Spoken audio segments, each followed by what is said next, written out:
Just because you have an understanding of the Bible in your head doesn't necessarily mean that you have Jesus in your heart. Get right, get inside, get hungry, got appetite. Everlasting water, never again thirsty. To disputed lands, take a journey. You are listening to Chad Schaefer on Disputed Lands. You're getting another one this week.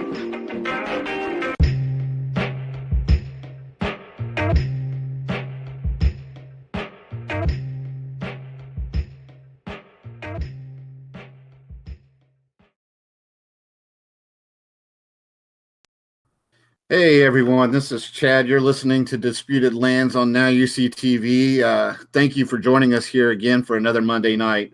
Sorry for the delay. We've had a little bit of technical issues here, but I think we've got it figured out now.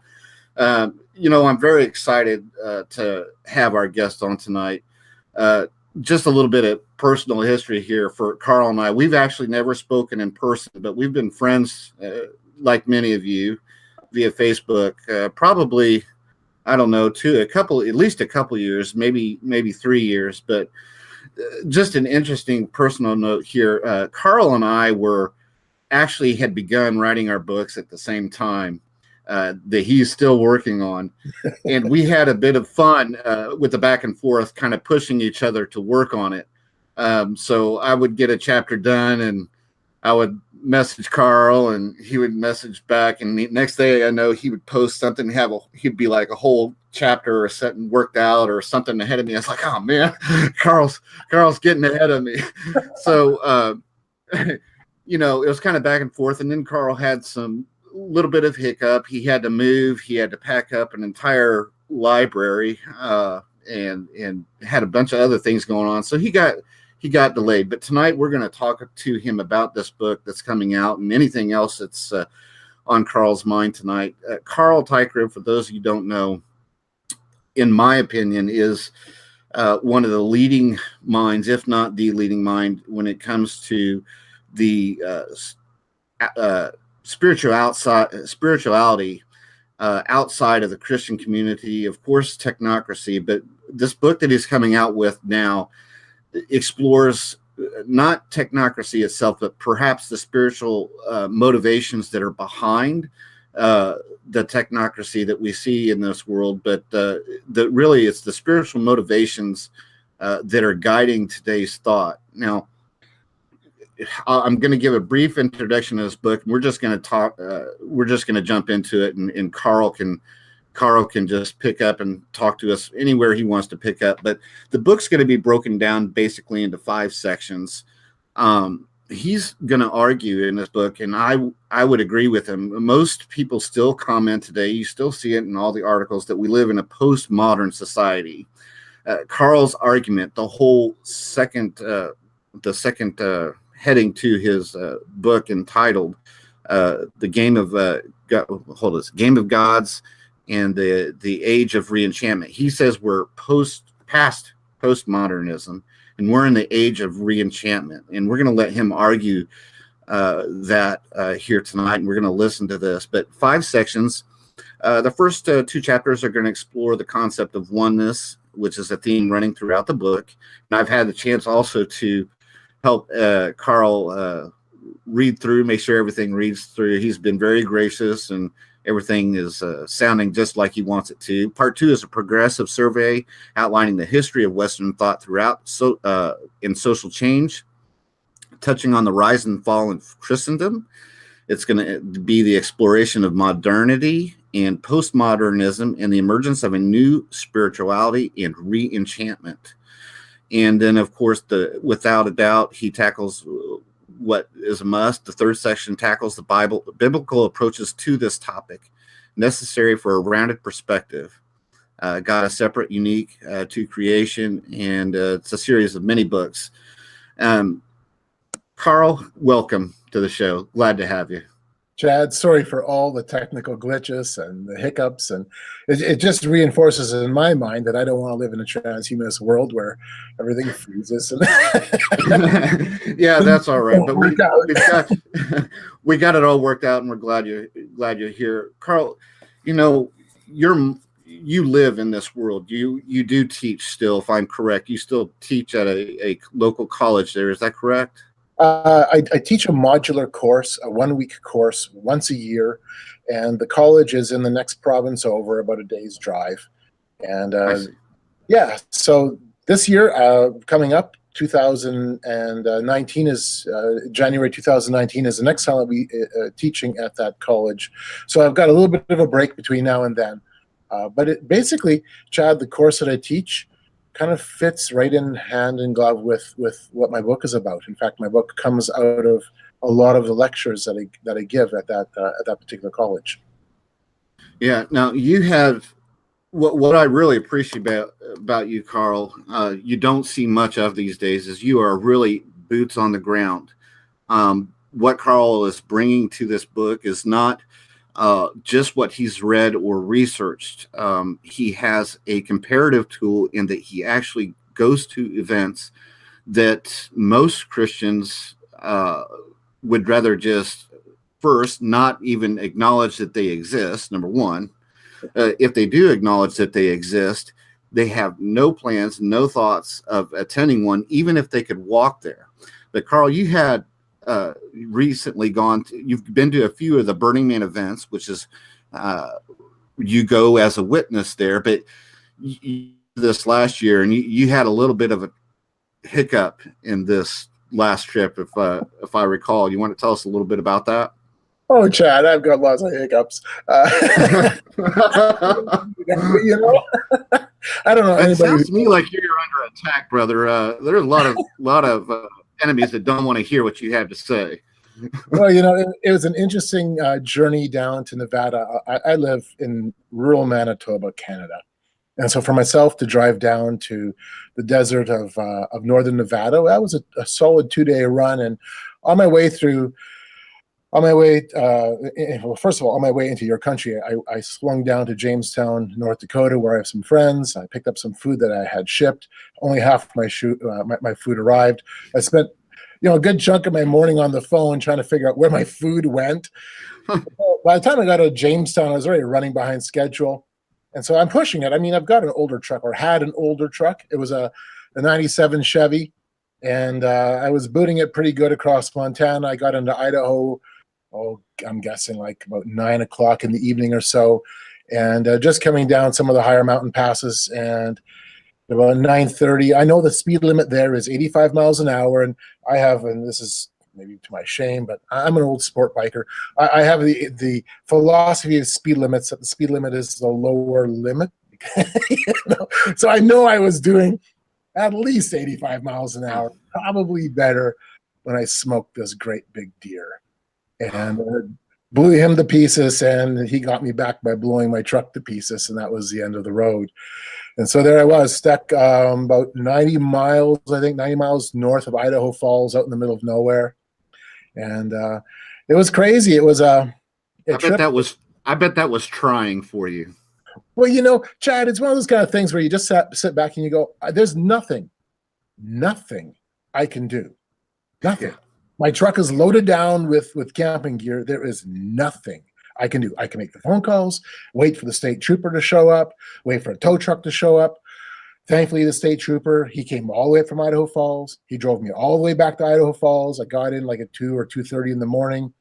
Then the whole next day, because I'd only budgeted, what I had to work with, I went, dang, I'm out of luck. My wife, she's going to have to take days off of work, drive down to pick me up. This is all craziness.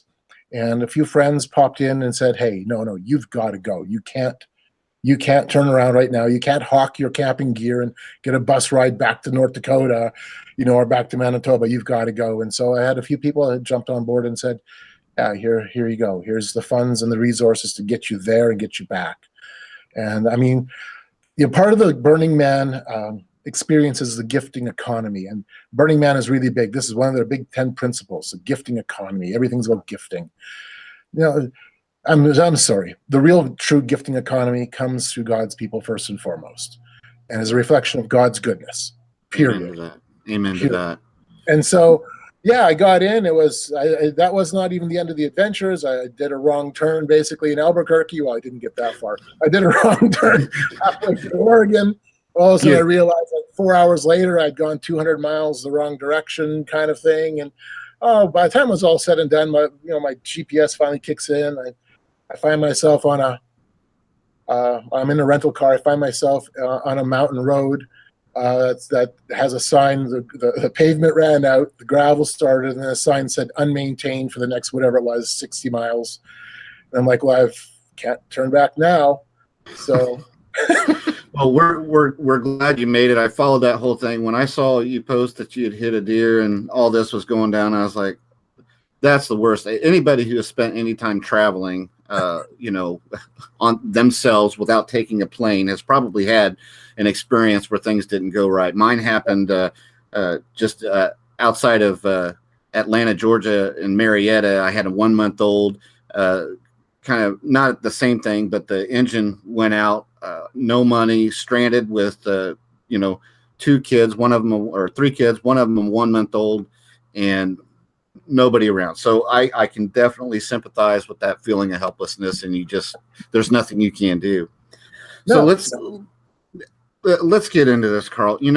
Like I said at the beginning of the show, you've been a voice for what is defining for us what has been technocracy, but this really delves into this book is going to delve into what is driving this push that we see in technocracy, which is really I would say the governmental, has aspects of governmental drive and push behind it, but there's kind of a dichotomy there as well. But what is it that motivated you to say, you know what, I've never written a book, I'm going to write, I need to get this book out? What motivated you to say this has to happen?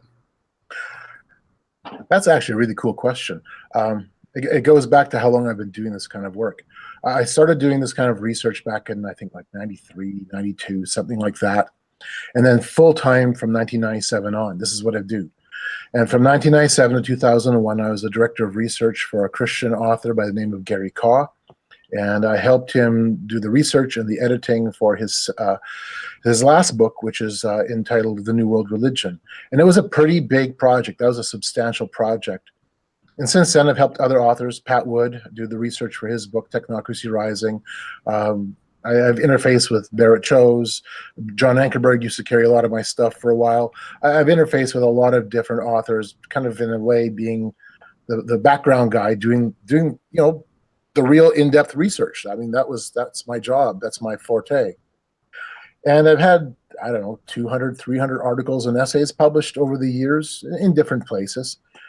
But, it's one thing to help other authors, and that's what I've been doing.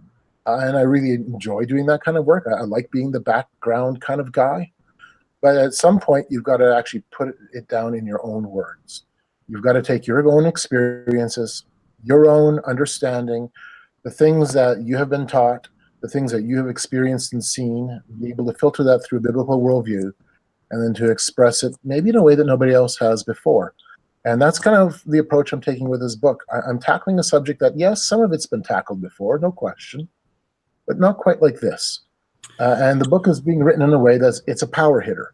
I mean, it's not, like you said, it's not just simply research done on the web or that nature. This is personal observation as well. Yeah, and that is what I've really appreciated. I've read Pat's material for years now. I've seen what he's written, and of course, your input into that.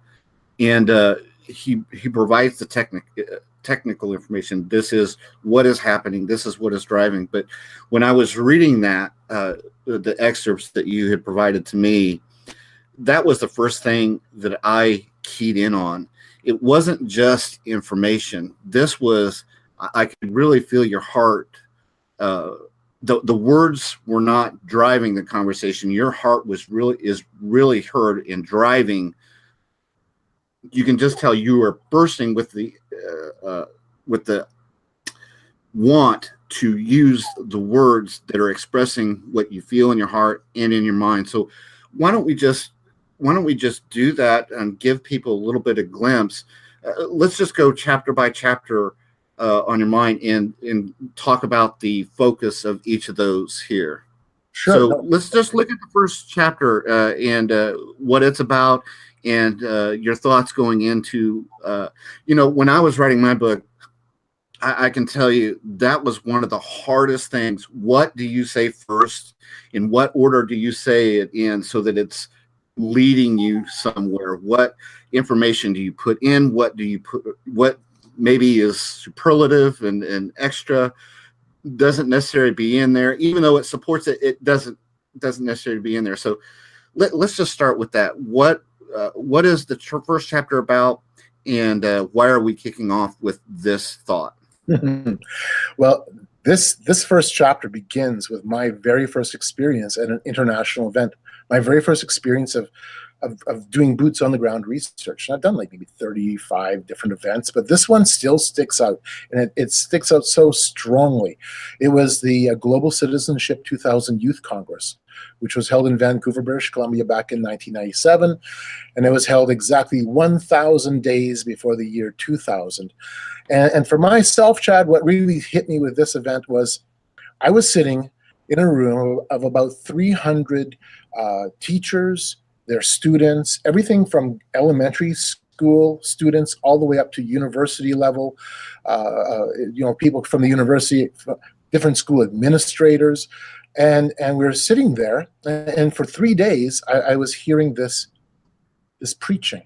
We were being preached to. From beginning to end, we were being preached to. Robert Mueller, who has now passed away, he was at that point a retired UN official, a very important UN official. He had his hand in personally creating a number of UN agencies. He was considered the prophet of hope in the United Nations.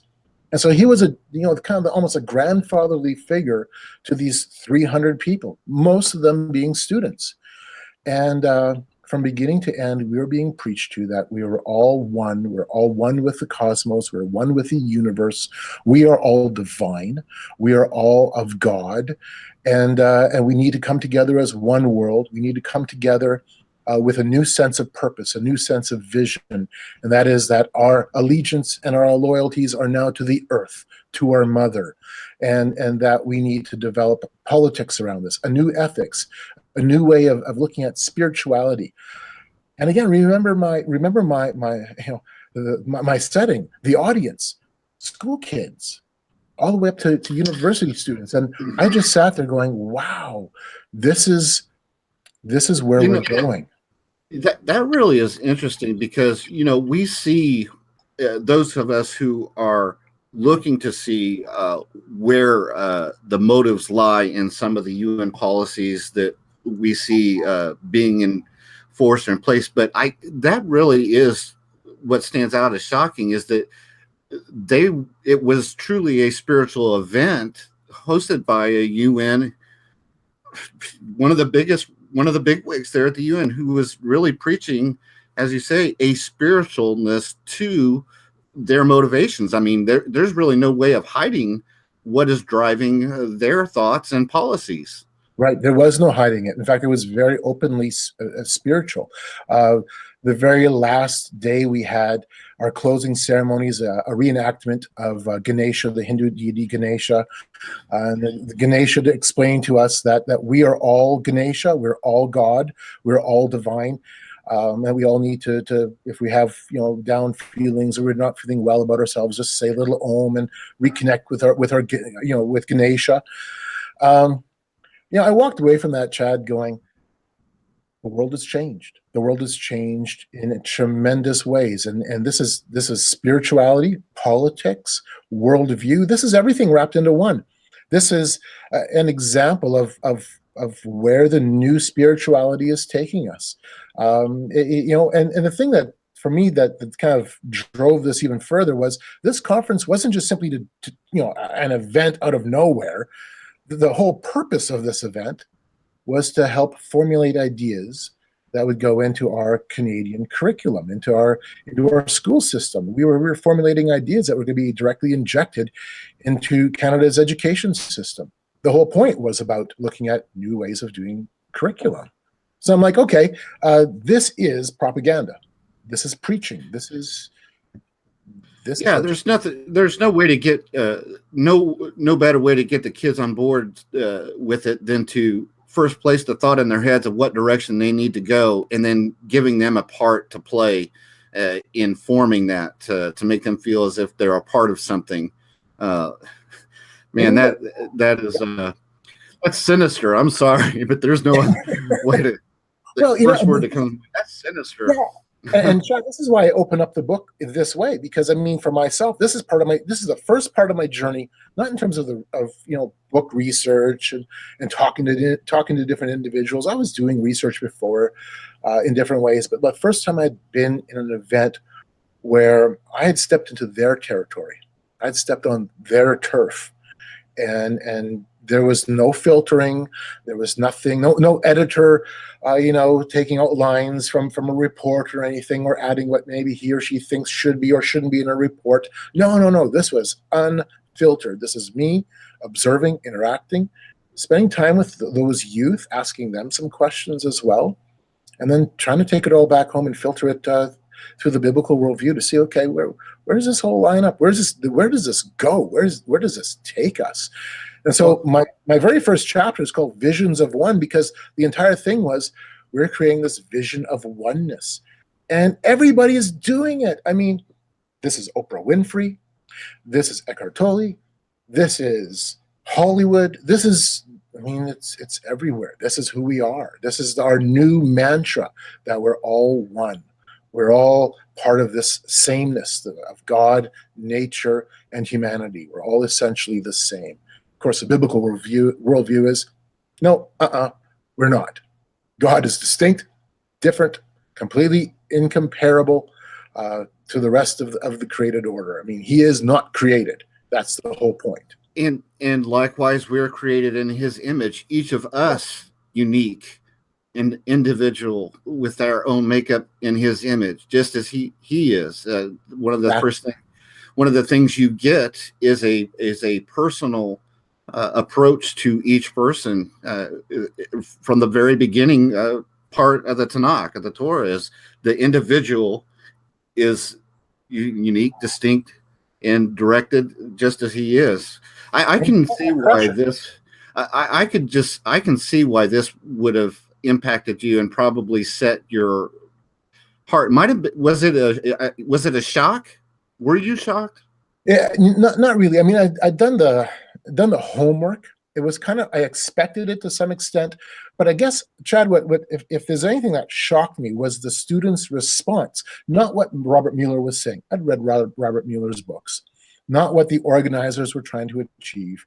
I already knew that. I mean, they had made those statements pretty clear, but the acceptance and the hunger, all the way from the university students down to the grade school kids, the hunger for this, the desire for this, the emotional appeal, the emotional attachment, the emotional energy that was driven into this was really, it was outstanding. I remember in one Q&A, a young lady, 14 years of age, stood up after hearing Robert Mueller's emotional speeches about how we're killing Mother Earth. And she stood up and she demanded an end to children. No more children, period. And I sat there and she was bawling, just bawling her eyes out. We can't have kids. And I thought to myself, oh my word, a child calling for the end of children. This is wrong. This is so wrong on so many levels. One mother, she probably would have been in her 50s, stood up and she was a school teacher. This is also during the Q&A. She thanked Robert Mueller for opening up her eyes, and if she'd only known about these facts beforehand, and then she kind of started fumbling around about how she had committed such grievous environmental sins, and she ended up referencing this to being her 5 children, her family. That was the environmental sin, that she'd had more than enough to procreate just herself and her husband. She had other kids. And this was a grievous environmental sin. And she was in tears. And I'm like, there was a shock value in the emotional energy of that event. And I've done so many more studies in this, and the thing that just drives it home to me is, and right now I'm working through a section in my book, by the way, where I'm touching a little bit on Nazi Germany. And I just yesterday was going through some material on how their education system was more or less built around emotional energy. It wasn't even the facts. They weren't so interested in the facts. They were interested in harnessing your emotional energy, your loyalty, your sense of your sense of purpose, your sense of meaning, how you determined what was really important and kind of the national essence. But it was geared around you being pulled into this emotional experience.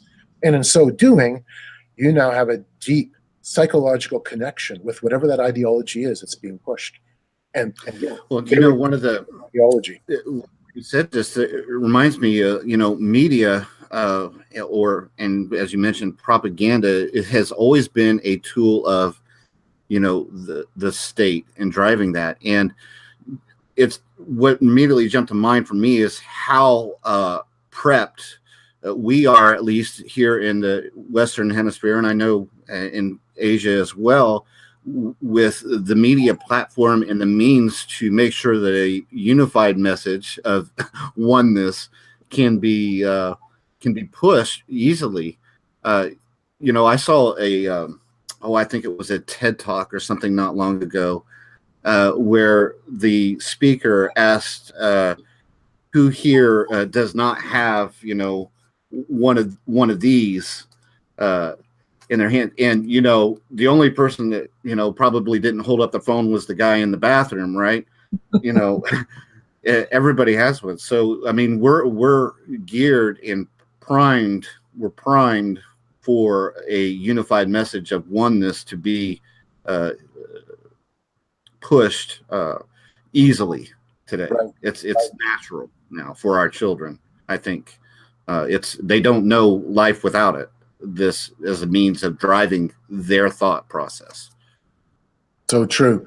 And chapter 1 really just builds on that sense of oneness, what this looks like in terms of religious thinking. And I dive into paganism in two ways. Number one, that there are forms of that this is really a form of paganism with a small p.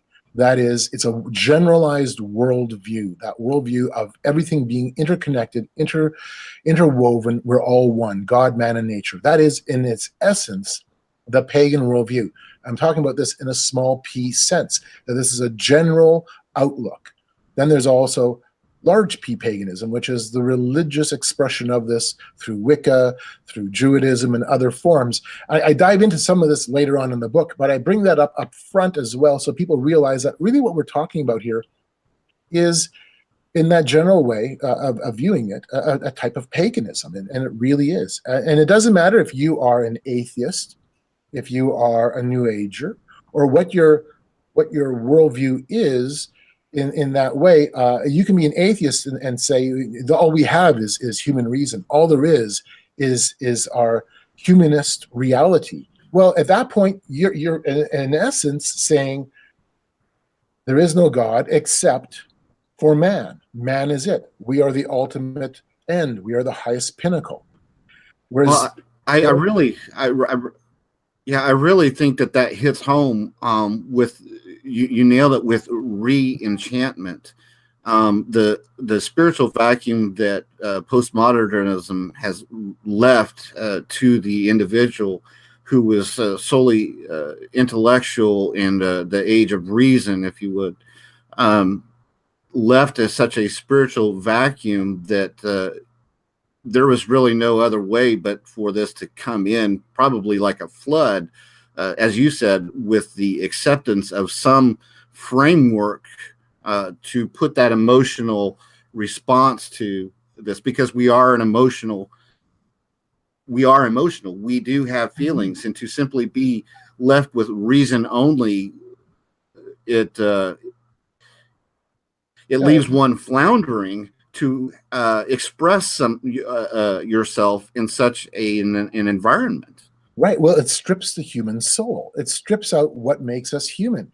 It removes the aesthetic qualities. It removes those qualities of that sets us apart.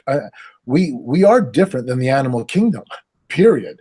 We are different than the rest of the created order. We are specially made, as you brought up earlier. We are created in God's image. There's a likeness. We bear his likeness as his representatives on earth. And so there's a special quality to being human.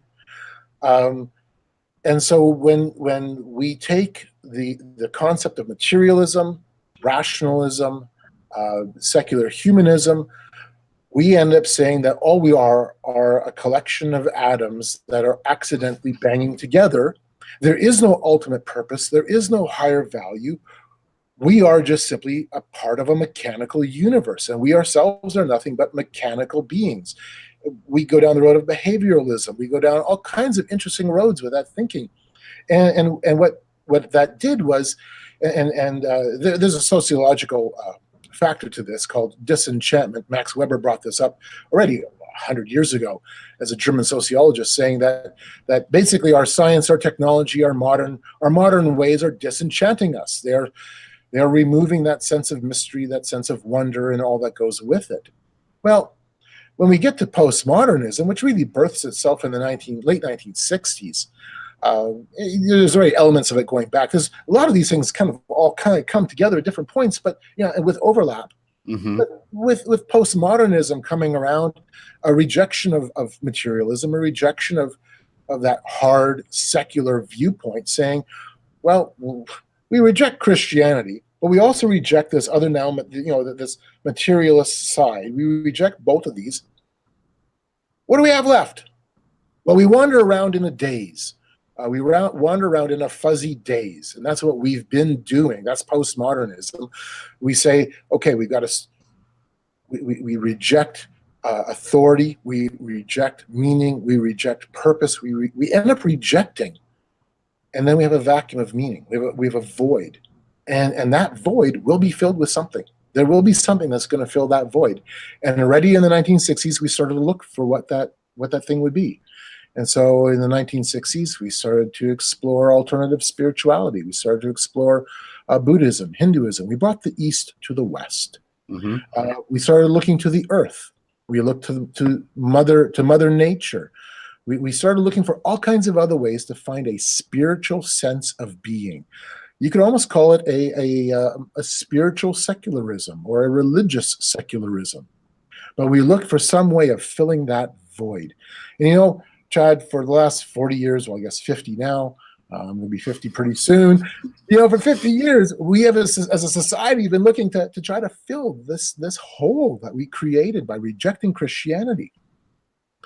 And I contend in the book that in the year 2000, we started to really coalesce what that would look like. And that is this concept of re-enchantment, finding something mystical and mysterious and aesthetic and something spiritual without any context to dogma or faith. And we'd find it in the earth, and we'd find it in the cosmos, and we'd look for it in all kinds of ways. And this is what excites us now.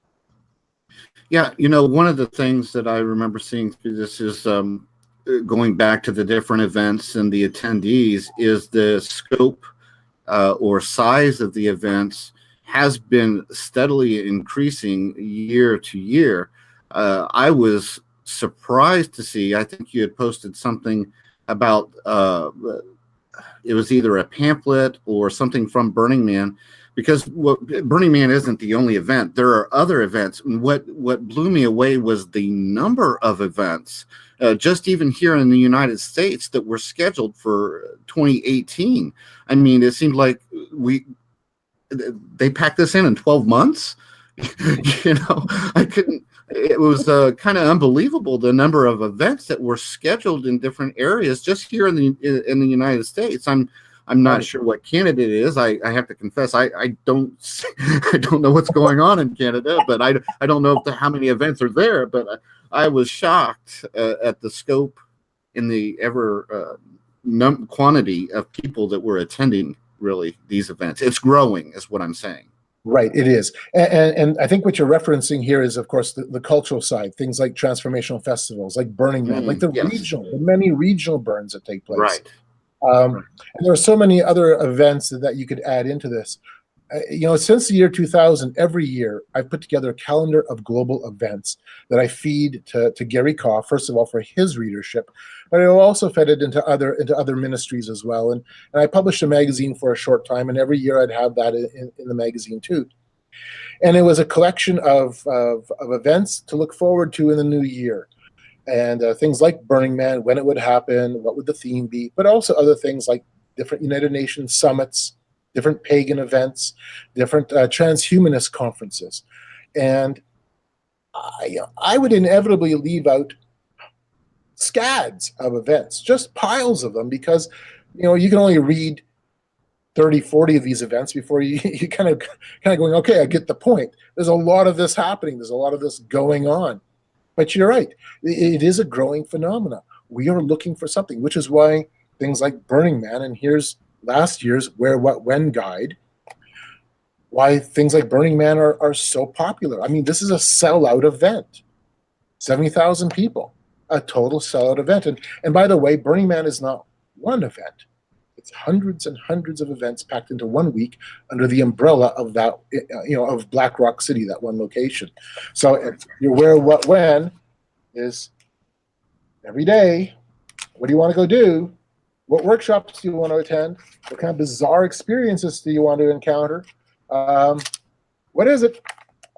Something's for there's something for everybody. That's for those of us who don't spend a lot of time in the world, it shouldn't be, but it is shocking, and I think that's why this book and its timing. And I am praying that it comes out really soon. Maybe you can give us a date. Do you have a date here at the end? Maybe we can get that at the end of the show. But so this getting back, I know I kind of got us off pace there a little bit. So oneness, you were going into the different things of the topic. Okay, so pick up where you left off there. Sure. With those subjects. Well, with chapter 1, oneness is the dominant theme in chapter 1, and from there, chapter 2, I dive more deeply into what happened at the Global Citizenship Youth Congress, just fleshing that out, actually allowing the reader to really get a taste of what this looks like at a practical level, not just simply, okay, here's a bunch of quotes and here's a bunch of research, here's what Oprah said, and here's what all these other people are saying regarding oneness. I start off chapter 1 with the Congress experience, but I leave you hanging, and I bring in all these other things into chapter 1 that kind of flesh that out. But then chapter 2, I really dive into, what exactly did happen at this crazy event? What happened at this Congress, and how are people reacting to it?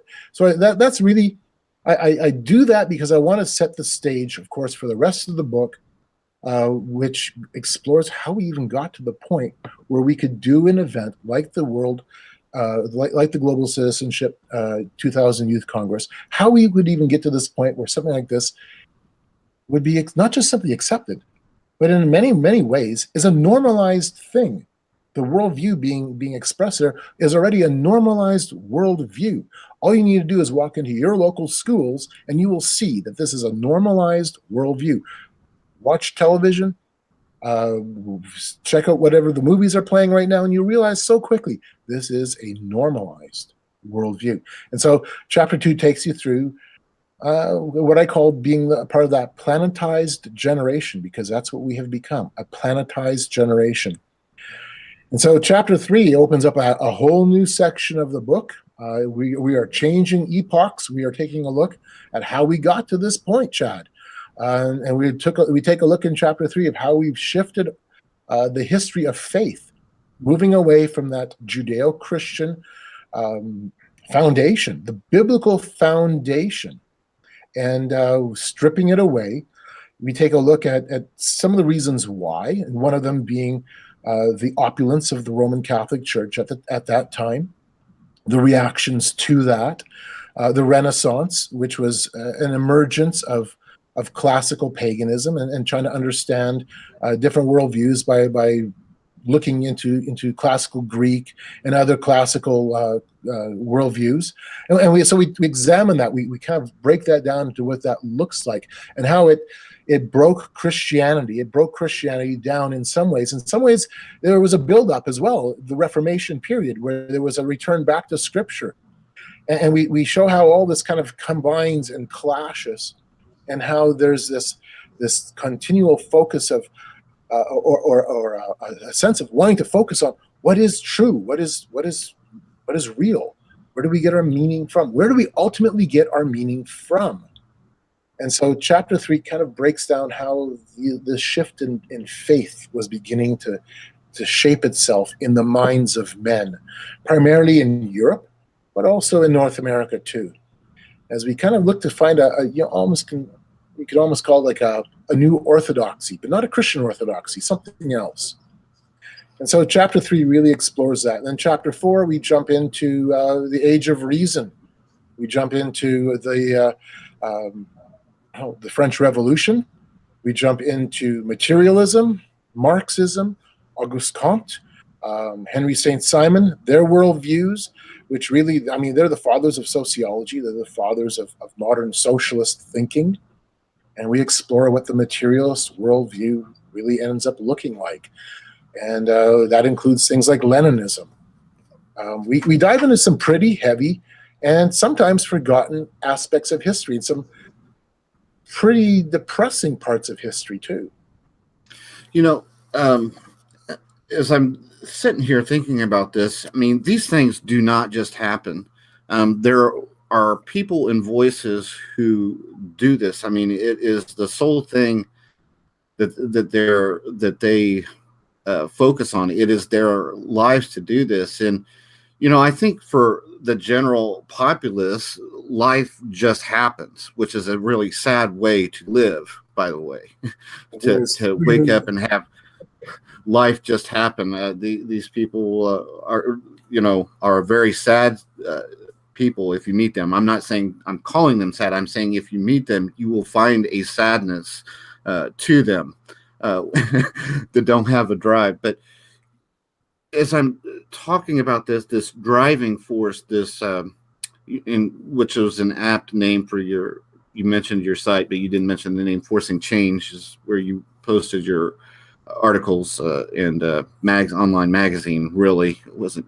It was more than a blog, but the motivational thing. Who are the drivers today? Who you mentioned the UN, you've mentioned Burning Man, but what are the names? What are the names? Are there any names that can be put to those who are motivating or providing the platforms and the driving force behind these things today? Is there one person, or is it just happening? I can't believe it's just happening. No. It's not. It doesn't just happen. And part of the reason why I go into such a detailed explanation of history in part 2 of the book is to demonstrate that, first of all, it's the ideas of men that end up influencing how society thinks of itself. And these are, this is not accidental. This is the process of thinking then that eventually changes hearts and minds. And so, in terms of modernity, yeah, you've got your Charles Darwins, you've got your Huxleys, you've got Karl Marx, you've got all these different major influencing players whose worldview shaped so much of that time period, and still today, their perspectives still play out today, no question. But in terms of right now, yeah, there's actually a number of different individuals and organizations that you can look to and go, okay, your worldview and how you present your worldview has had a very profound effect in shaping our world. This might sound like an old name, but it's interesting how this name plays out, and it plays out in my book. Mikhail Gorbachev. Mikhail Gorbachev, who was the last leader of the Soviet Union. When you read his stuff, you already read some of his early stuff coming out of perestroika and glasnost, and you're going, oh wow, you're actually pushing a worldview. You're actually talking about oneness. You're doing it from a Marxist Leninist perspective, but you're talking about oneness. And as you take a look at the progression of what he was writing and what he was saying, it becomes increasingly more spiritual. That there's more of a spiritual focus, a spiritual sense of trying to find our grounding, our foundation, in something that is deeply rooted in a spiritual worldview. What's fascinating, and this comes out in the book and the research that I did, he was taking his cues, in many respects, he was taking his cues from an organization on the west coast of California called Esalen. And Esalen is one of the major players, and certainly has been historically one of the most important drivers for culture in your country. You want to know when and where the East came west? Esalen, that was the gateway. It was founded in the early 1960s, influenced through Huxley. It was funded and had a lot of connections with people like Lawrence Rockefeller. There was a real push for a place where you could go and explore a new spirituality, human potential, alternative ways of looking at the world. And if you were anybody in America, whether you were in terms of Hollywood, or an influential, a leader, a thought leader, a philosopher, a major professor, if you were a theologian on the cutting edge, you would go to Esalen. Yeah, you might strip down and soak in the hot tubs a little bit, feeling all free and nude, and let the breeze go by. You maybe spend some time with Timothy Leary, do some LSD, whatever. It was a place where America's elite in the 1960s would go to experience a new reality. And this institute has had a tremendous impact on the New Age, providing a new sense of spirituality for America. The whole human potential movement opened up from Esalen. Liberal theology, in many respects, got its grounding at Esalen. It was the launching pad for so many things in America. It really helped America come to grips with creating a religion without religion. And what was interesting, in the 1980s, Esalen started having Soviet American exchanges, almost like a back channel program, to try to bring about global peace by bringing American diplomats and Soviet diplomats together behind the scenes. And it was a perfect setting to do it in. Well, Mikhail Gorbachev and his entourage, they were more or less feeding off of Esalen to the point where Esalen's chief architect of that program, a man by the name of Jim Garrison, and I've spent time with some of his family members, a very intelligent individual coming from a Christian background, a Baptist Christian missionary background, who rejected it and ended up looking to the East, where he was basically went from being in charge of this Esalen program to being Mikhail Gorbachev's front man in the United States with his State of the World forums, with the Gorbachev Foundation USA.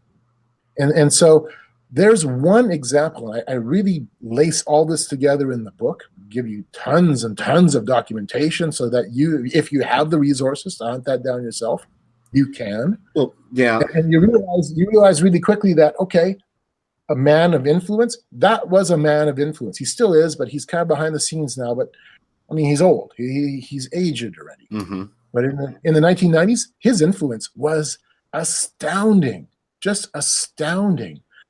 How we in the West gravitated to him, and he just preached to us this worldview. He preached to us Esalen, and we all just bought it because we were already buying it. That answered a question that I had for a long time. Well, I don't know. I can't say for a long time, or I can't even remember when I had that question. Was again, not surprising how many of our youth are picking at least here in the West, a socialist. A kind of a socialist, not so much. I didn't see the spiritual aspect. I was wondering, with all the evidence we have at the failed states, that really is socialism when it comes to the individual. and what it does to the individual if you're not in the upper echelon. How is it that so many are so eagerly ready to grasp this as a means for government? You know, I think you answered that question for me, is that you mentioned something that I hadn't, it should be obvious, but it just hit me when you were saying it, is that there was, again, this emotional attachment that was actually being preached along with whatever the institutional documents would say this is how government should be done. Was that, again, that emotional appeal that is being given or provided to the youth through these programs? Absolutely, Chad. That is so key. It is grabbing that emotion, harnessing the emotional will. That's the language that's used. Harnessing that emotional will, harnessing that emotional energy, making them feel that they are now part of the solution. It is action-oriented, not necessarily driven by fact, not necessarily driven by reality, but action-oriented. Hope and change. Do it now. We're going to make it work. We're going to, we waited long enough, Chad. I mean, we know what we need to do, right? Absolutely. We do this all the time. It doesn't mean that there's been any real thought behind how their changes would actually improve the situation. It may actually make it worse, but it doesn't matter. We have to do something now. And so we have a young generation that has been told over and over again that they are the change. They are the new revolution. You know, and again, and you probably see that in Canada as well, but, you know, many times the individual or the, for lack of a better word, truth or conspiracy theorists will point to this or that event or policies being driven and say, this is an individual or the Illuminati or whoever that are behind this. But I think, while there is that aspect to it, and I've looked into those heavily in my own research as well when it comes to things, but what you're answering for us just there is they don't need a person or a singular person driving this anymore, because these children who in the past decades, 2 decades, now young adults who have had this into them are, just as you've said, now that they've been given this drive, this focus, this vision, they don't need to be directed. They are the change. They are. So when we see these different policies through corporations, and now even platforms such as the one we're on tonight with YouTube and everything, they have individuals who are there who are the drivers of what they see as fitting this oneness paradigm, because it's, just as you said, it's their emotions. Now they have the means to do something about it when they become executives at this company or that company. So the policies that we see in place that seem to be identical from one corporation to another is like how it gives the appearance that there's one director behind it, which ultimately there is. We know that. But they don't need to have a corporate meeting to say, okay, what are you doing at your company? What are you doing at my company? What policies? They've had this already driven into them, so they don't need to coordinate. And why we see such a similarity between these things and an agreement between them that this is the direction that needs to go. They've already had that planted in them. Right. That seed is all there. It's all been planted. It's not just been planted. It's been fertilized. It's been watered. It's been pruned and cared for. It's been allowed to grow and grow phenomenally well. I look at the 60s and 70s, and this is part of my book. A major part of my book is looking at that historical reason why, and that historical push for how we got to where we are today. And that takes up almost all of part 2 of the book. The thing that struck me was the 60s and 70s, those seeds were planted. And especially in our culture, those seeds were really planted. Yeah, you can go back, and I do. You can see where it's been dropped all along the way. But you can sure see how in the 60s and 70s, it was just, the soil was ripe, the plant, the seeds went deep. And then how in the 70s, 80s, and particularly the 80s and 90s, how it grew. And we had about a 40-year window in there from roughly 1960 to 1999, roughly in there, where the Christian voice, we weren't sure what to do with any of this stuff, Chad. We found that so often we would end up in some ways agreeing with it. If here's a good example, when the environmental movement kicked in, the very first Earth Day in 1970, one of the big reasons why that had such a huge splash was Christianity was blamed for creating a condition that was so detrimental to our environment. Lynn White Jr. had a very famous essay that came out in the late 1960s, basically saying Christianity is at fault. We need a new religion. If you look at the Environmental Handbook from 1970 that was handed out to tens of thousands, hundreds of thousands of school kids all across Canada and the US, you would find very quickly that Christianity is to blame. We need some new religions. And it even gives a list on, I think, page 331 of what the new religions should be, from Gnosticism to hip Marxism to Buddhism, all kinds of stuff. So how did we react? How did the Christian world react?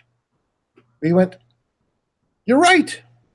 You're right. We never questioned it. We went, we always assumed that we weren't the bad guys. Now we're told we're the bad guys. How did we respond? We didn't respond by challenging it. We didn't respond by saying, is that really true? Can you prove it? No, we didn't say that. Instead, what we did, Chad, was we went, you must be right. We must be at fault. We need to change, and we need to change the Christian message to fit with this new problem, instead of going, let's challenge that assumption.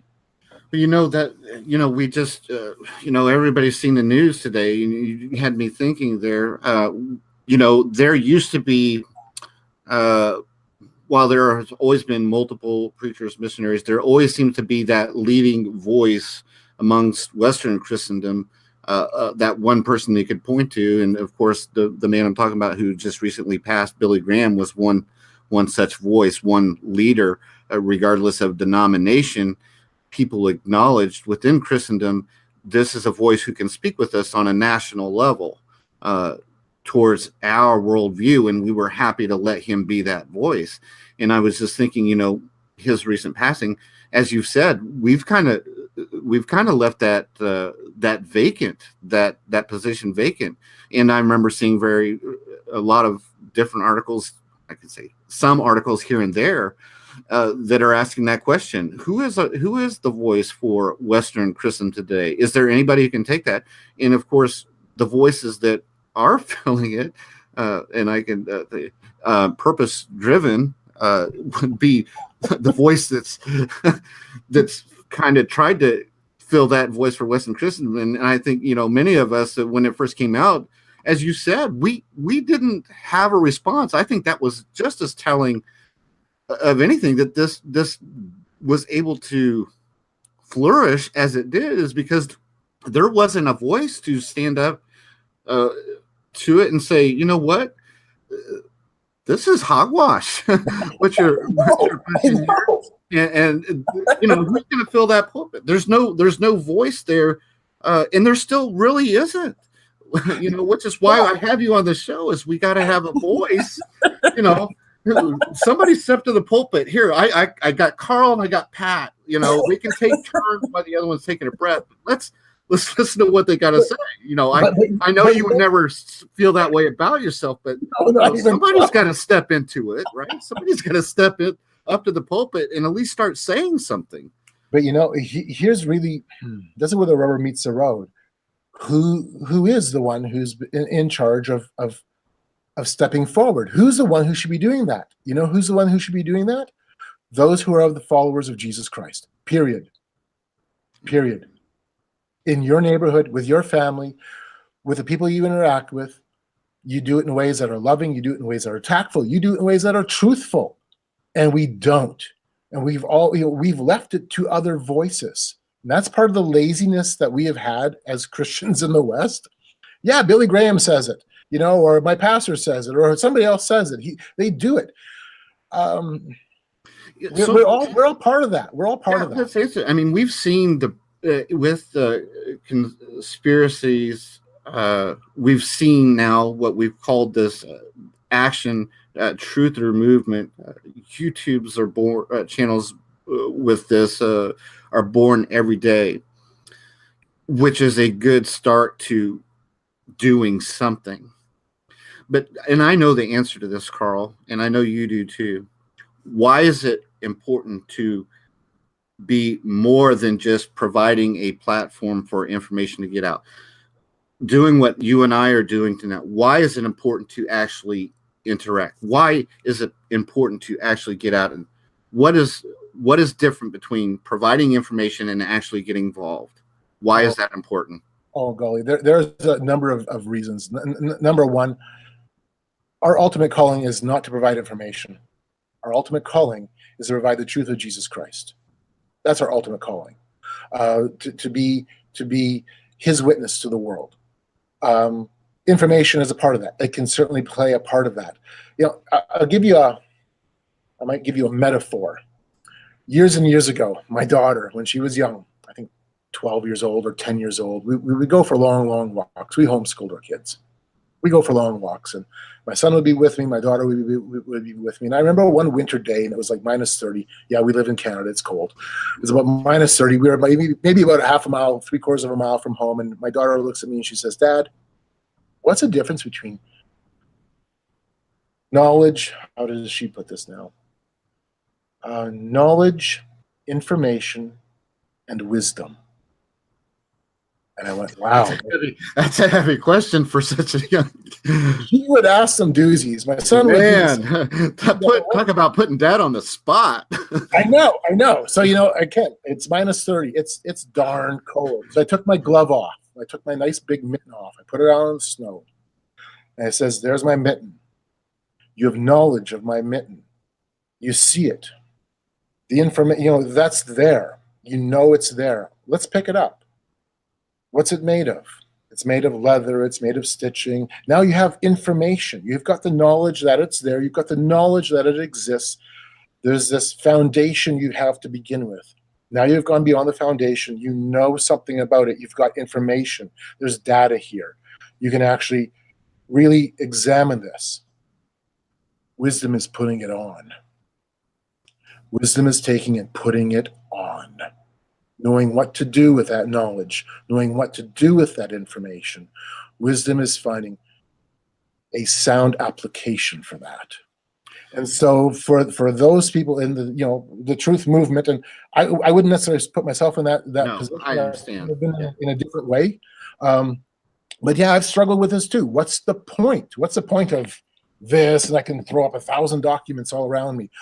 What's the point? Unless we're willing to put that to some not just practical use, a truthful use, a wisdom use. Let's find a voice of wisdom. And for us, yes, it's not just simply throwing out information, not just simply throwing out data, but now putting this together in such a way that we have some wisdom, that we can then take that to the world, and we can do something like, well, I'll give you one real quick example. When my friend Bob and I went to Burning Man, I'm going primarily for research, and Bob is going primarily from an evangelistic point of view. He's going to witness. I am as well, but my first, you know, I've got a pretty big litany of things I need to do in terms of my research time. And Bob knew that. We had a great relationship. By the way, Bob and I had never met in person until we got to the burn, which, I mean, yeah, you know, it's one thing to, you know, on Facebook and stuff. It's another thing to actually show up in the desert at 105 degrees in a sandstorm and hang out together for a week.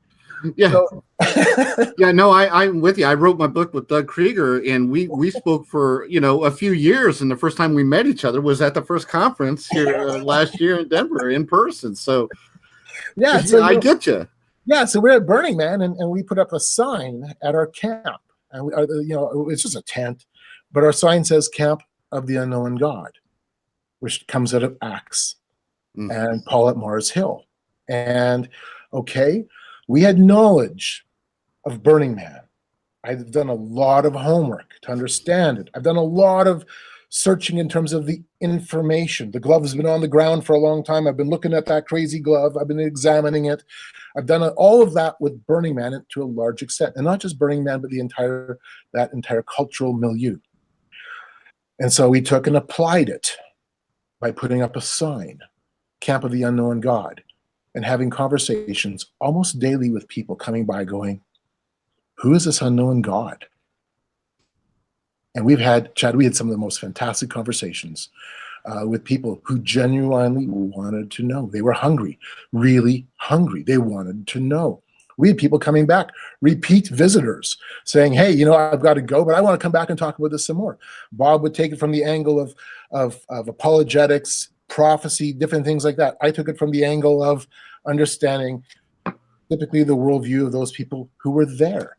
I'll never forget, I had a young Russian artist who came to the tent. Bob was gone for a little while, and he walked by and he saw the sign. He said, oh, who is this unknown God?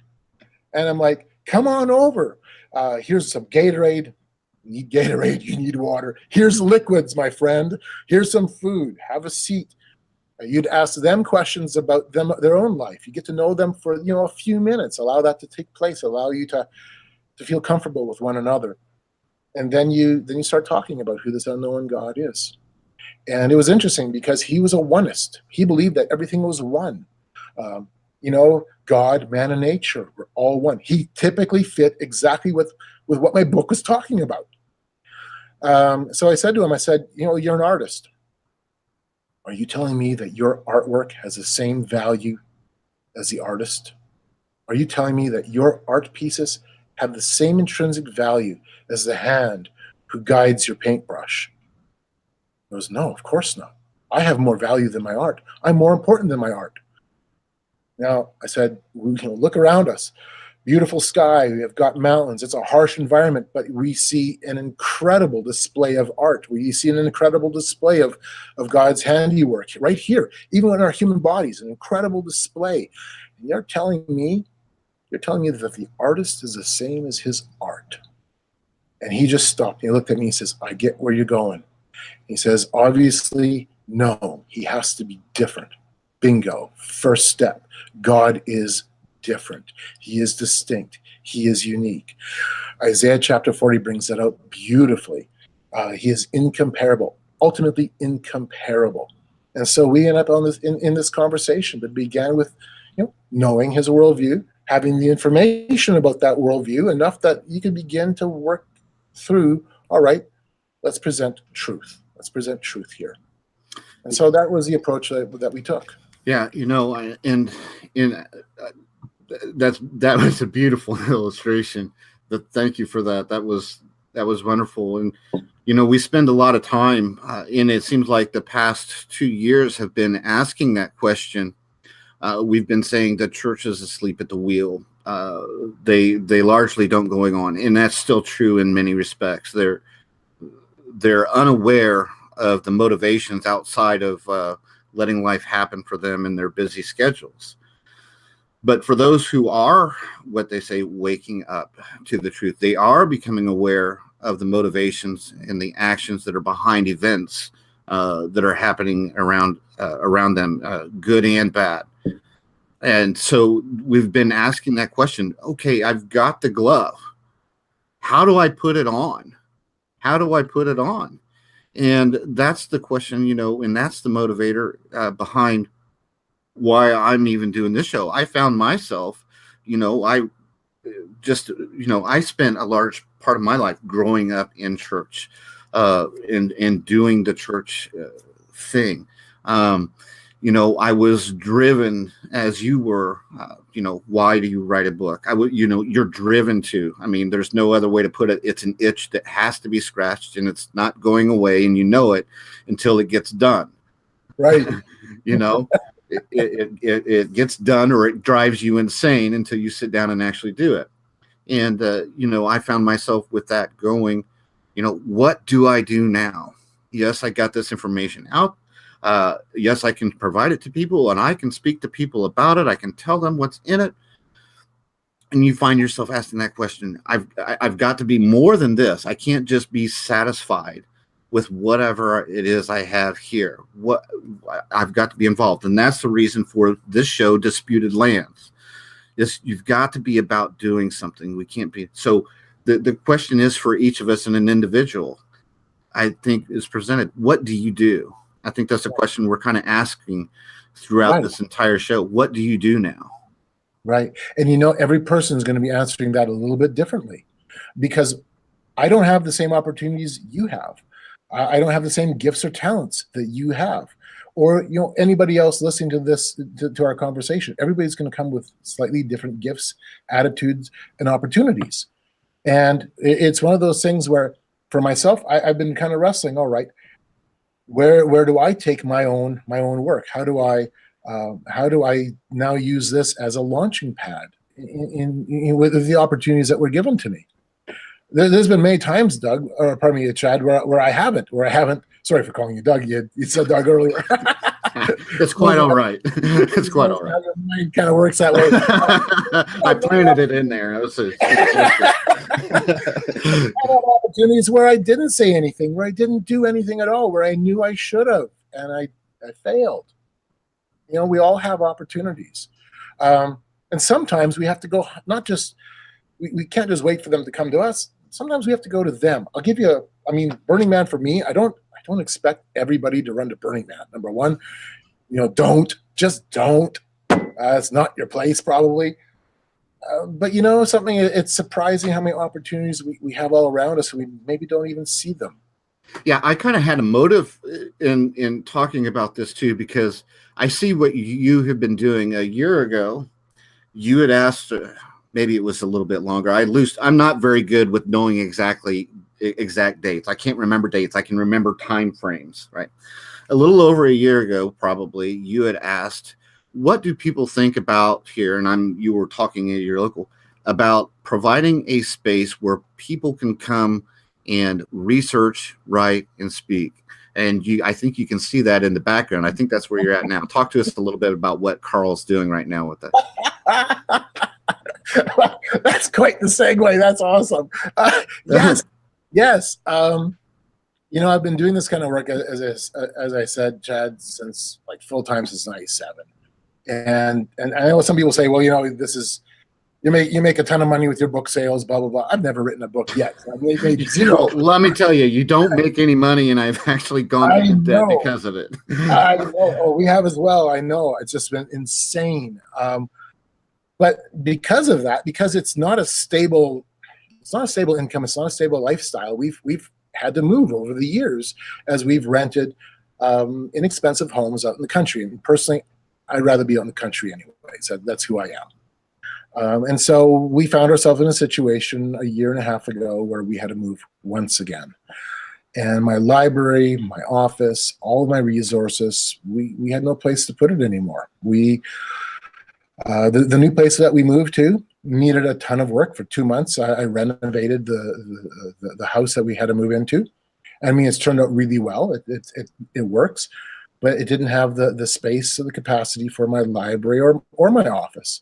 Thankfully, a couple of friends offered me one of their empty bedrooms in the upstairs of a smaller home, and I used that for the last year and a half, just for my desk. That's all, and I think maybe 2 small bookcases or something. And they were really gracious about it. But boy, Chad, I didn't have my tools. All of my stuff was in boxes and in long-term storage. And thankfully, we had friends who had room in their house in a converted garage. I could literally put my mountain of books in that garage in boxes, and I had to forget about it. And then last summer, I live in a very small community.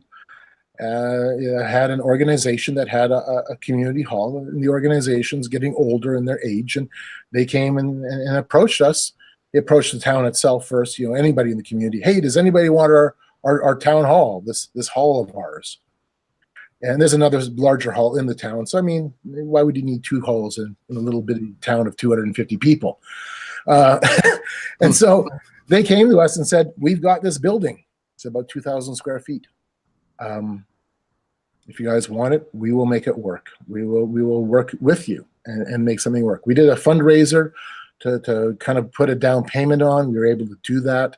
The organization said, yes, we'll work with you, because you couldn't pay for the whole thing offhand. And so for the last 2 months, I've been building bookshelves and renovating and fixing this place up. And yeah, go ahead. Show us if you can. Yeah. that's kind of what it looks like. About 8,000, yeah, more than that, closer to 10,000 volumes. I've got 85 or 8,600 cataloged. And I've got a lot that, especially documents that haven't been cataloged. I mean, tons of documents. For someone who's got our blood, a researcher, I'm looking at that behind, and I'm kind of salivating and wishing I was in Manitoba right now.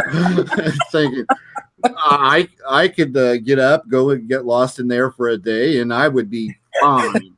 I would be fine. I would be in my element. But you know, Chad, here's one of those things where we realized that God was giving us an opportunity to do something different. We're going to put a sound studio in. We've begun that. We've got a room that we've used, not styrofoam, bed foaming, like foam, mattress foam. We've soundproofed all the walls with mattress foam. I mean, it looks kind of cool. Actually, almost looks professional. My son did a really good job of doing that. And we're just doing it basically on a shoestring. And we're doing it for a couple of reasons. Number one, we need a place where I can get the rest of my book done. And I had to get at my material. Number one, get the site done. You understand that completely. Yes. And then we'd like to take and maybe go up to the next level. Part of that is having a podcast, resuming a podcast, a space where we could do that properly. We've got a space. We're beginning to set things up where we've got a room here for maybe 25 people and start live casting lectures. We've got the capacity to do lectures right here and put it into the web. The other thing is, pretty well every year, I've got students. Well, number one, I have students every year that come and use my resources. And for the last year and a half, I've been having to tell students over and over again, and not just students, but other authors and other researchers, sorry, dude, I can't help you. All my stuff's packed away. All these resources I've collected, the mountains of material, put it all away. I've got no access. You're out of luck. And that felt really bad, when you've got authors coming to you, and you've got the stuff to help, to make it work. 2 weeks ago, Chad, I was sitting here late at night because I'm working late. I'm working crazy hours. And the phone rings, and it was an author from the East Coast.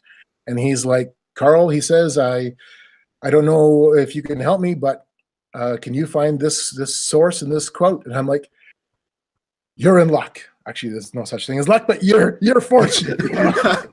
You know somebody. Yes. I'm like, if you had called me just even 3 weeks before, I would have said, sorry, buddy, can't help you. But give me 20 minutes. Nothing's really cataloged yet, but let me dive in. I think I know where the stuff is. And I called him back, and he was just like, thanks. You've pulled this together for me. I can use this. Thank you so much. Awesome. Feels like you're back in the saddle again, huh? Yeah, well, something. I mean, this is something that, again, we talked earlier on about Burning Man and the crazy thing that happened with me hitting a deer, totaling my truck, and how Christian brothers and sisters pulled alongside to help out. I might not be able to pull alongside and help somebody out like that, but if all of a sudden Chad calls and says, Carl, you got something to help me in this area of my research? Or like what happened just two weeks ago with this other gentleman saying, Carl, can you help me out with this area of research? Yeah, absolutely. If we can help out, we want to help out. That's part of this. It's part of why we do what we do. And that is to empower the body of Christ. Amen to that.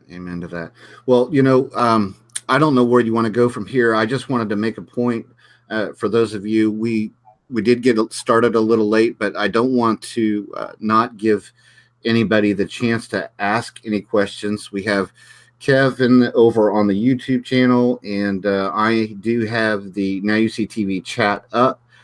So if any of you guys have questions for Carl that you want to ask him, get those out soon, because otherwise you're going to miss this opportunity to do so here real soon. We'll end it real soon here if I don't see any questions pop up. But Carl, I'm going to put you on the spot. You've had a lot going on. Have you had a chance? We had made an agreement to exchange books not long, back when.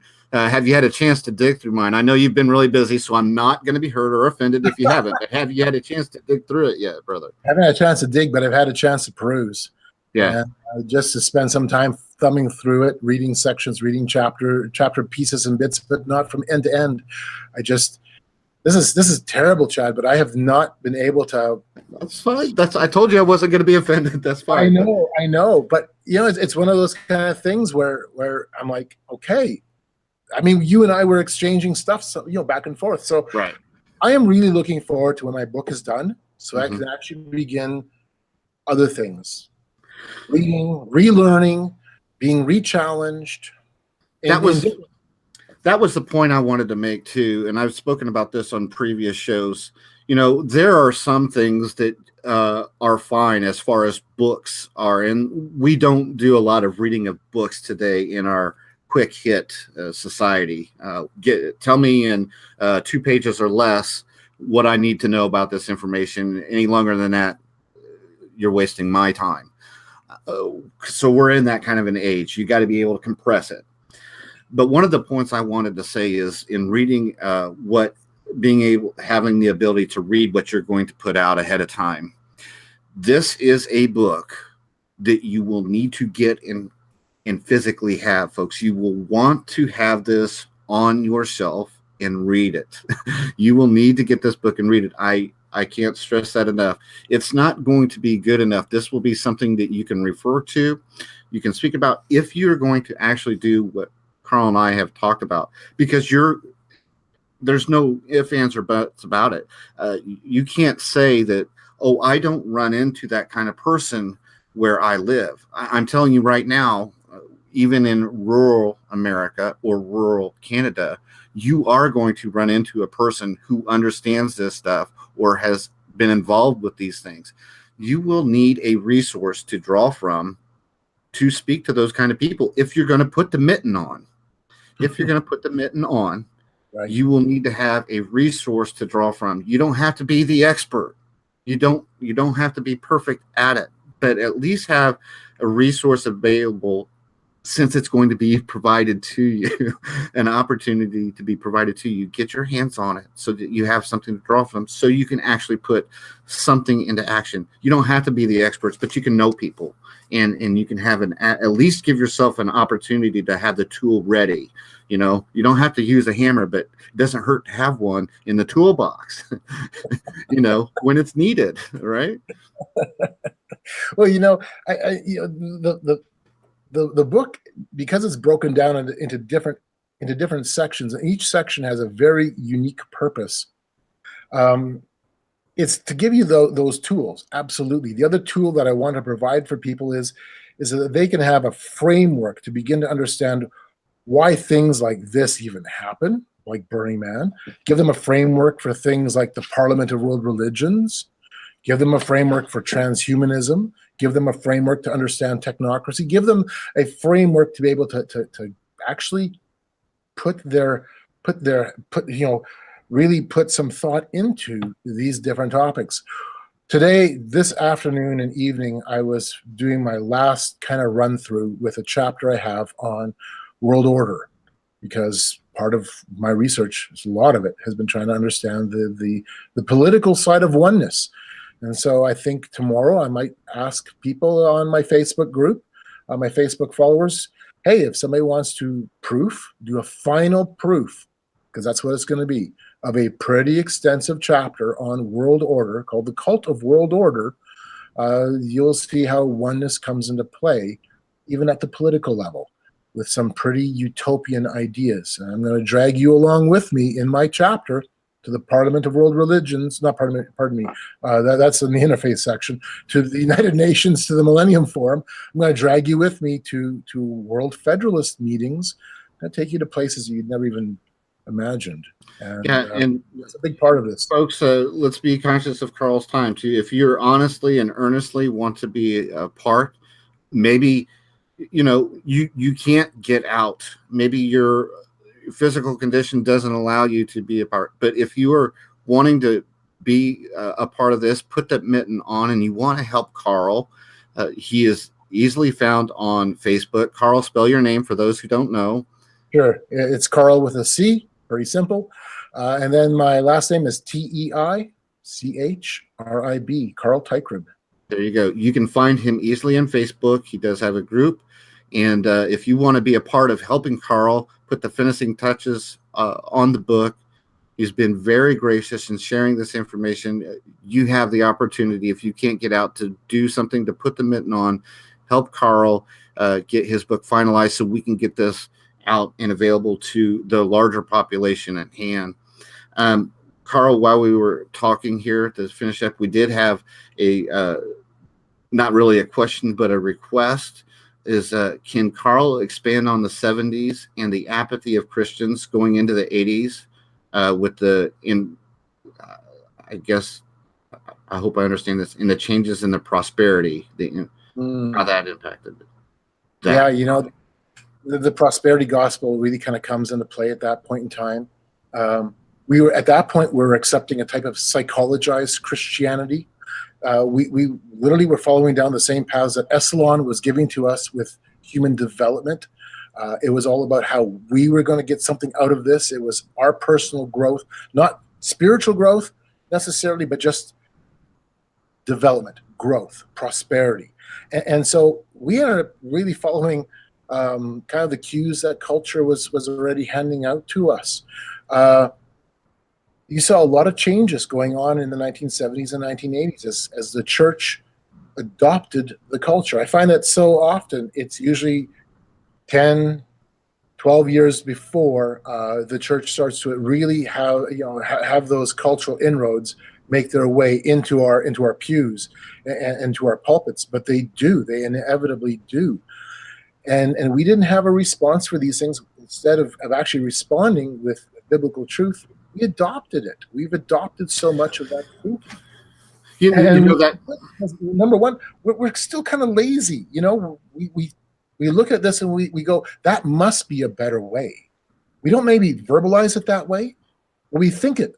I think you said everything. I think you do. We adopt it. We use their language. You're talking about we don't really think. We started using their language, and language, words mean things. When it comes to our faith, you say you want to speak on their level. Let's use their language is really the kind of thought process we did. Well, you can understand the language, but when it comes to sharing the gospel, you don't use their tools to do it. No, you use the biblical tools. Yeah, right. And I think that was really accepted. It's like, what you said earlier is like, we started questioning this. Yeah, maybe you're right. And that's exactly what we did. We started using their language to try to preach the gospel. And, you reminded me, I had years ago, I made missionary trips to Costa Rica, and there's still a missionary there. I know his father was the first to put that. No, it was not written. First of all, he was the first one to write their language onto paper to give it a grammatical structure to language. I know people find that hard to believe, but there was a language out there that existed even just 40 years ago, 50 years ago, that hadn't been written down yet. Right. As a matter of fact, you could not speak to these people unless you spoke to one of their people who understood Spanish there in Costa Rica. So, you had to have somebody who could speak Spanish and their language if you wanted to talk to them. If you didn't, you could not talk to these people. And there was only a few of those. So, where was I going with this? Writing the language. His father was the first. Of course, they wanted to get the scriptures first. You had to come up with the language, and it had to be written. And he wanted to get the gospel down on paper. So you have to do all the steps necessary to make that happen before you can even begin doing that.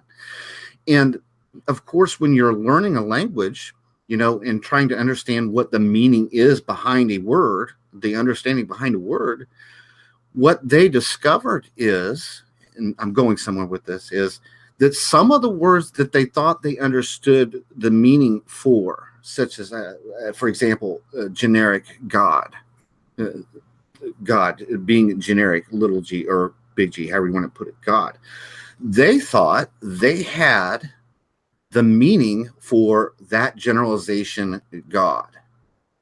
And what they come to find out is the more they learn to understand about their culture and the more they understand, but unfortunately it happened after they had already printed several copies, is they didn't have a generic name for God. They had a name for a God in their translation. And so here they were preaching the gospel message and claiming that these were aspects, because they couldn't figure out what was going wrong, why the change was not happening to the people, why these people weren't getting it. They were agreement. They were happy to come to the meetings and worship, but he couldn't see any changes in their behavior. It seems like something's not right here. Something is off. And what was happening is they were seeing it as just more revelation of the God they already had, not something unique, not something different. Yep. And they had to go back painfully, gather all the copies of everything they had to burn years and years and years of work, and start over completely from scratch in writing and in translation that the guy I know has been undergoing. And, he's gotten all of the Old Testament done, and he's been working on the New Testament. I don't know where. I haven't talked to him in a little while. Been too busy to do so, but I think he's got some of the New Testament. So language is important, is where I'm going with this. Absolutely. And you have to use the language. It's worked for thousands of years. It will work today. You don't need their tools. Right. And we also, by adopting their tools, and we end up adopting their own worldview, we've diluted who the real God is. I mean, we haven't diluted God. We've diluted the meaning of who he is. I appreciate the work that Dr. Peter Jones has done with his group Truth Exchange.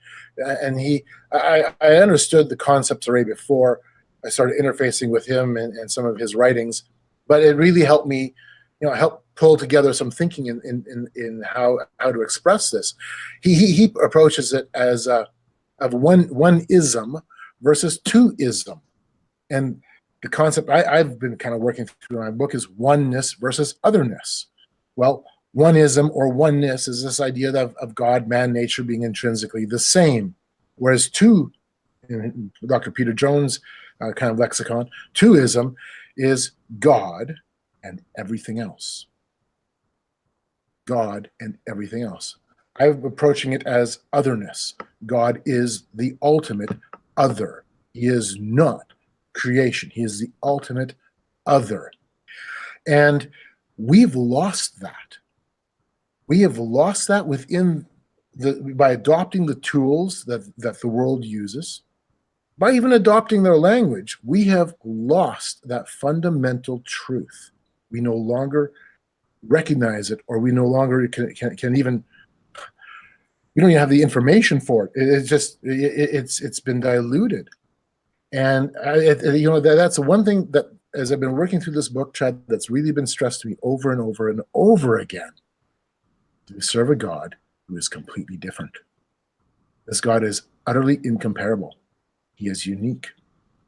We're just playing games of gods, which is the title of my book. We're playing games of gods. The real God doesn't play those games. He doesn't need to. We want to be God. We just play games of God. And in the process, all we can do is play games against each other.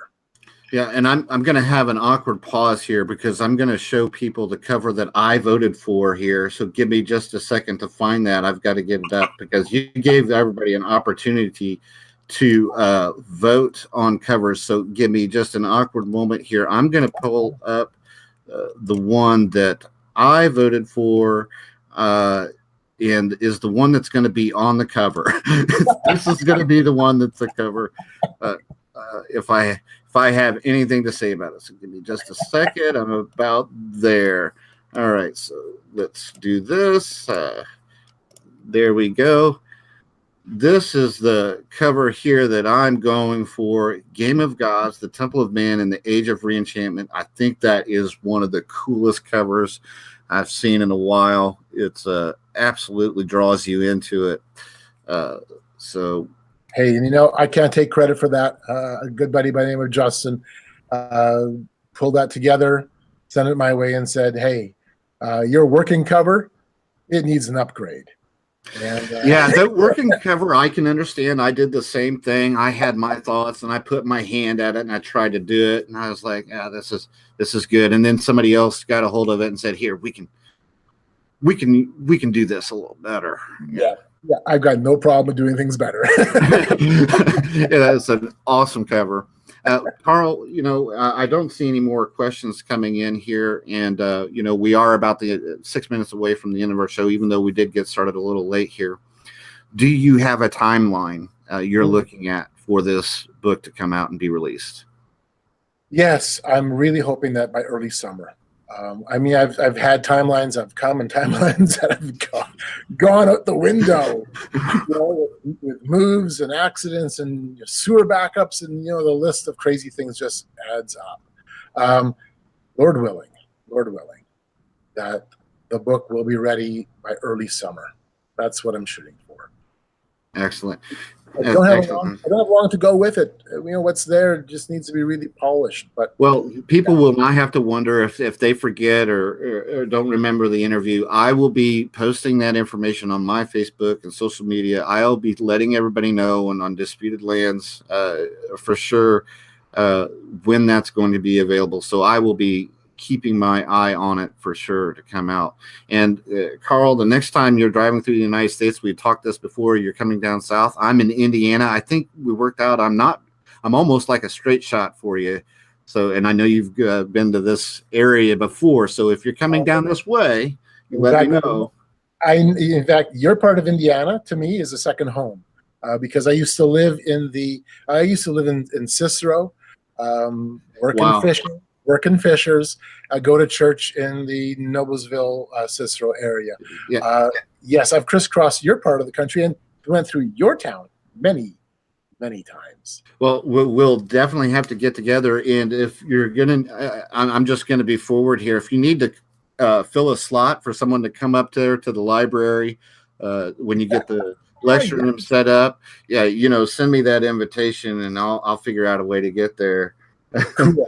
Very, very cool. That would be awesome.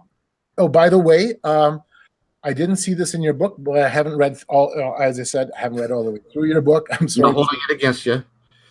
Bits and pieces, but the Toronto Triumphal Arch, the big colonnaded arch in Toronto, did you touch on that in the book? Nike sits on top of it.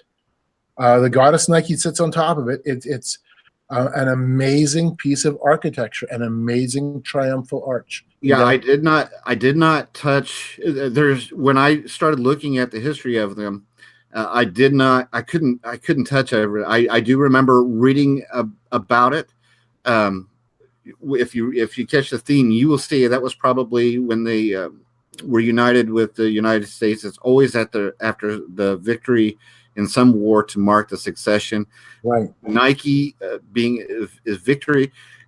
For those who want to understand that purposely, Nike would be the same for us as Nicolation. Nico, that root is Nicolation, the conqueror of the people, the lorder over the people, is exactly what that image is to represent. When it comes to that. So I am not surprised to find Nike there. I'm not surprised. I was doing a little bit of homework because the chapter I'm concluding right now, which by the way, I've just shared little bits and pieces of it, but when it's done, I'll send it to you.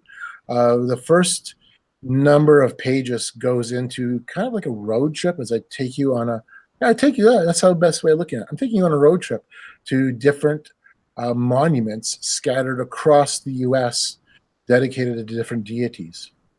Interesting. I'll definitely. You know what? I enjoy this book, but you're making my mouth water here a little bit. That's right up the you're getting my brain going here. My heart pumping a little bit. So everything from Vulcan in Birmingham, standing on top overlooking the whole city. He's on the high place. To Athena in Nashville. Well, Carl, you're just make me want to say I'm going to have to be a part. I may just be so bold saying you're going to have to let me be a part of this. You can't do that to me. It's like showing me an ice cream cone and saying this looks pretty good, doesn't it? Well, after we're done our conversation here, Chad, what I'll do is I'll just take a snippet. It'll be in a Word doc, and I'll send you a nice chunk of text to let you play with. Just take a look at it. That sounds awesome, man. Well, we're coming up here at the end of the time. That man, it has really flown. Carl, I so thank you for coming on to the show. I'm so happy we finally got to talk face to face ourselves. We tried a number of times. Yep. Just didn't work out. But we really appreciated having you on Disputed Lands. We'll definitely have to have you come back on. Let me know if there's anything on your mind that just pressing you and say, hey, Chad, give me 15 minutes. Let me tell you what's going on. Just let old Chad know. We'll give you 10 minutes, 15 minutes. We'll have you on to talk about it anytime. Hey, thank you. We just loved it. You guys have been wonderful as always. We got a wonderful group here at our Now You See TV chat and on YouTube. We thank you for joining us again on another Monday night. You have been watching Disputed Lands on Now You See TV. I'm Chad. My co-host Troy couldn't be here tonight. We'll talk to you later. Shalom. Oh, on Carl here, Now You See TV, we give a high five. So if you want to give just a high five there, we'll take it out. Peace. Get right, get insight, get hungry, word of God appetite. Everlasting water, never again thirsty. To disputed lands, take a journey. Observe, interpret, and apply. Detoxify from demon doctrines, get edified. Fight the good fight, stop getting lied to. The kingdom of heaven is inside you. Holy Spirit guide you. Mortify your flesh by the scripture magnified. Applied what's amplified, dead corpse gets electrified. Dry bones get flesh, yelling the battle cry. To die is gain, to live is right. Oh yeah, you know that's right. We in this together, grab somebody's hand and hold tight. Study God's word until the world blurs. Fight evil with God's word as the world burns. Holding steadfast as it all crashes and burns. Cause whom devils disturbed are preserved by God's word. That's word. Get right, get insight, get hungry, word of God appetite. Everlasting water, never again thirsty. To disputed lands, take a journey. Get right, get inside, get hungry, word of God appetite. Everlasting water, never again thirsty. To disputed lands, take a journey. Get right, get inside, get hungry, word of God appetite. Everlasting